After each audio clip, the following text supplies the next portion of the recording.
मौजे भारत बुद्रुक गावात श्री गणेश जयंती उत्साहात साजरी।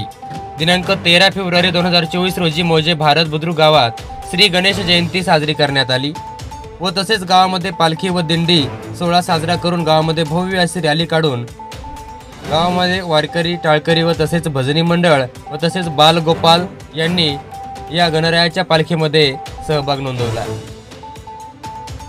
सर्व गावकरी भजनी मंडळी आनंदाने रंगून गेले होते। या गावामध्ये यात्राही भरण्यात आली होती। दक्षवेद मराठी न्यूज, जाफराबाद प्रतिनिधी ज्ञानेश्वर निकाळजे, भारत बुद्रुक।